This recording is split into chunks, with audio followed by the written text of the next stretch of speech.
633 రోజులు నిర్విరామంగా జేఏసీతో అయితేనేమి, సాధనా సమితి అయితేనేమి రోజుకొక రకమైన ఉద్యమాలు మేము కొనసాగించాం.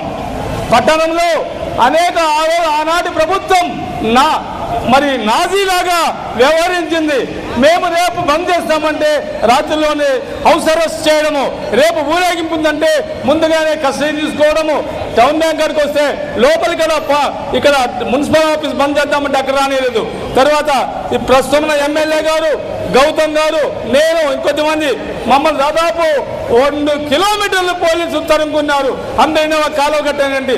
అది ఒక్కటే కాదు, కొత్త కోట్లనైతేనేమి, అట్లాగే మొలగజ్జల్లో అయితేనేమి, వాయిల్పాడైతే పీలేరు, పొంగునూరు, అనేక చోట్ల ఎక్కడైతే మదనపల్లి జిల్లా కావాలనుకుని మేము ఆశించాము అన్ని మండలాల్లోన దిగ్విజయంగా ప్రజల సహకారంతో, రాజకీయ నాయకుల సహకారంతో ఒక్క వైసీపీ తప్ప అన్ని రాజకీయ పార్టీలు ఈ ఉద్యమంలో పాలు పంచుకొని విజయానికి చేయూతనిచ్చాయి. అంతేకాకుండా ఇది ఒకవైపు అయితే ఈ ఉద్యమం కొనసాగుతూ ఉంటే, మరి ఎన్నికల్లో కూడా మేము చెప్పాం, గతంలో మేమందరం చెప్పాం, వైసీపీ నువ్వు మదనపల్లి జిల్లా చేయకపోతే నీ అందు చూస్తాం.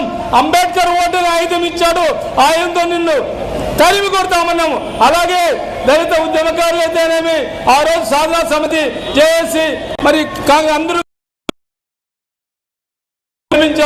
మాన్యులు మన ఎమ్మెల్యే గారు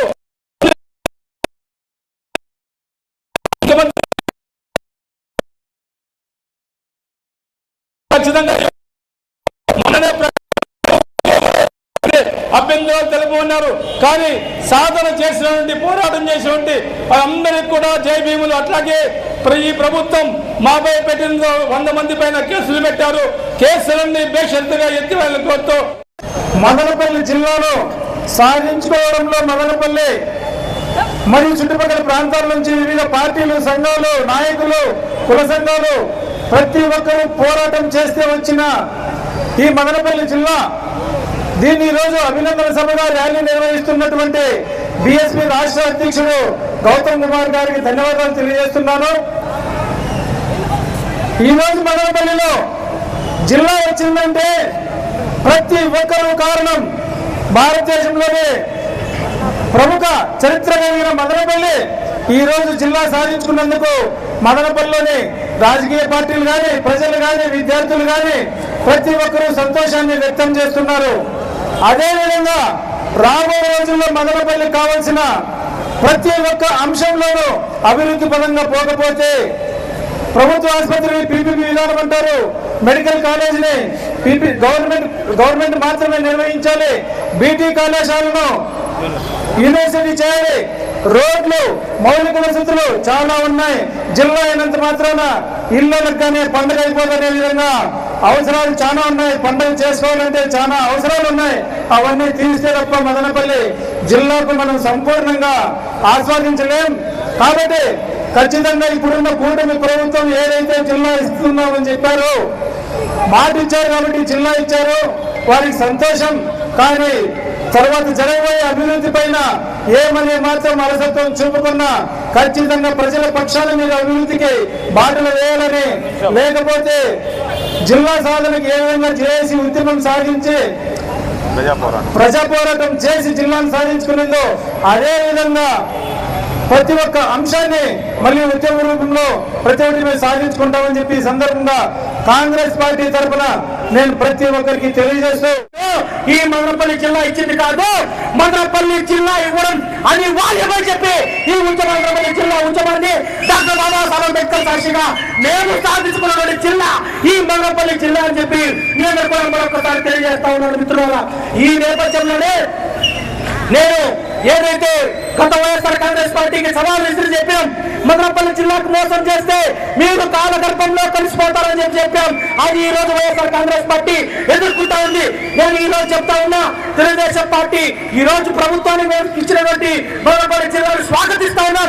కానీ నేను ఒకటి చెప్తా ఉన్నా, కూటమి ప్రభుత్వానికి పేద ప్రజల యొక్క వైద్యం మేము వైద్యం కావాలంటే మా మదనపల్లి ప్రజల ప్రాంత ప్రజలంతా కూడా మాకు వైద్యం కావాలంటే నేను చెప్తా ఉన్నా అనేక సంవత్సరాలుగా ఇక్కడే ఈ గడ్డ మీదే పుట్టినాం, ఈ గడ్డ మీదే పెరిగినాం, ఈ గడ్డ మీద పట్టం పెట్టుకుని ఈ మదనపల్లి పేరు చెప్పుకుని ఈ రోజు రాష్ట్రానికి ఒక అధ్యక్షుడిగా వచ్చినటువంటి ఘనత కూడా ఈ మదనపల్లి ప్రాంత ప్రజల యొక్క వాళ్ళ భిక్షగా నేను భావిస్తా ఉన్నానని చెప్పి కూడా మీ అందరికి కూడా తెలియజేస్తా ఉన్నా. కాబట్టి టీడీపీ కూటమి ప్రభుత్వాన్ని చెప్తా ఉన్నా, టీడీపీ కూటమి ప్రభుత్వాన్ని చెప్తా ఉన్నా, ఎన్నో సంవత్సరాలు వైద్యం కోసం అంగరాజ్యం దారింటి పేషెంట్లు వేసుకుని పోయి చచ్చిపోయిన సందర్భాలు చూసాం. అదేవిధంగా తిరుపతికి, వేలూరుకి, బెంగళూరుకి సవాళ్ళు వేసుకుని సవాల్ని మళ్ళా తిరుగుతున్న సందర్భాలు చూసాం. కన్నీటితో కార్చుకుంటా ఏడ్చుకుంటున్న సందర్భాలు చూసాం. కనీసం ఆ యొక్క అంబులెన్స్ కు డబ్బులు లేకపోతే మిత్రుల మీద డబ్బులు అనుకుని మాకు డబ్బులు లేవని చెప్పి వైద్యం చేర్చుకోలేక వచ్చిన సందర్భాలు చూసాం. ఇవన్నీ కూడా మదనపల్లి మెడికల్ కళాశాల వస్తే ఈ బాధలని తీరుతాయని చెప్పి మేము అనుకుంటే ఈ కూటమి ప్రభుత్వం ఈ యొక్క మంత్రి సత్యకుమార్ ఎవరైతే ఉన్నారో ఇదే మదనపల్లి పైన ఇదే మదనపల్లి అడ్డం పెట్టుకుని నువ్వు నాయకుడైనావు మంత్రి సత్యకుమార్ నేను చెప్తా ఉన్నా. మదనపల్లి ప్రజల భిక్షతో ఈరోజు ఆ పదవి ఇస్తా ఉన్నావు, కానీ మా మదనపల్లి ప్రజల యొక్క వైద్యాన్ని నువ్వు దోచుకుంటాం, వేల కోట్ల రూపాయలు పెట్టి మీరు దాన్ని దోచుకుంటామని చెప్పుకునే ఒప్పుకునే ప్రసక్తి లేదు. నేను కూటమి ప్రభుత్వానికి శాసనసభ్యులు షాజహాన్ బాషా గారు కూడా చెప్తా ఉన్నా. షాజహాన్ బాషా గారు మీరు ఇదే ఉద్యమంలో పాల్గొన్నారు, మాలో ఒకరిగా ఉన్నారు, మాతో పార్టీ ఉద్యమించినారు. మీరు ప్రతిపక్షంలో ఉన్నప్పుడు మీరు ఈ రోజు పాలపక్షంలో ఉన్నారు, మీరు శాసనసభ్యులుగా ఉన్నారు. కాబట్టి నేను మీకు ఒకటే డిమాండ్ చేస్తా ఉన్నా, మదనపల్లి మెడికల్ కళాశాలను ప్రైవేట్ పరం చేయొద్దు, ప్రభుత్వం నడపాల్సిందిగా నేను మరొక్కసారి నేను డిమాండ్ చేస్తూ ఈ యొక్క మదనపల్లి యొక్క జిల్లాను సాధించడం కోసం జేఏసీని ఏర్పాటు చేసి జేఏసీతో తరపున ప్రతిరోజు ఉద్యమాన్ని కొత్త పుంతలు నొక్కించాం. ఏ పార్టీకి భయపడలేదు, ఏ నాయకుడికి భయపడలేదు, ఏ కేసులకి భయపడలేదు. మదనపల్లి జిల్లా సాధన జేఏసీ ఆధ్వర్యంలో ఈ మదనపల్లి జిల్లా సాధించుకున్నాం. ఈ సాధించుకున్న జిల్లాను కూడా నేను చెప్తా ఉన్నా, జిల్లా అయిపోయింది, ఇక్కడ అభివృద్ధి మేము ఏమి చేయము, మెడికల్ కళాశాలని వదిలేస్తామని చెప్తే మరొక్కసారి కూటమి ప్రభుత్వానికి హెచ్చరిక జారీ చేస్తా ఉన్నా. మెడికల్ కళాశాల జేఏసీ ఫామ్ చేస్తాం. నేను చెప్తా ఉన్నా, మరొక్కసారి మెడికల్ కళాశాలను సాధించుకునేంత వరకు మీరు అనుకోవచ్చు ఒకవేళ మేము అధికారంలో ఉన్నాం కాబట్టి మేము ఏం చెప్పినా జరుగుతుందని. ఏదైతే వైఎస్ఆర్ కాంగ్రెస్ పార్టీకి ఈ రోజు గతి పట్టిందో అదే గతి మీకు పట్టకూడదంటే ఈ రాష్ట్రంలో ఉన్నటువంటి మెడికల్ కళాశాలంతటి కూడా ప్రైవేట్ వ్యక్తులకి కూడా ప్రభుత్వమే నడపాలని చెప్పి డిమాండ్ చేస్తూ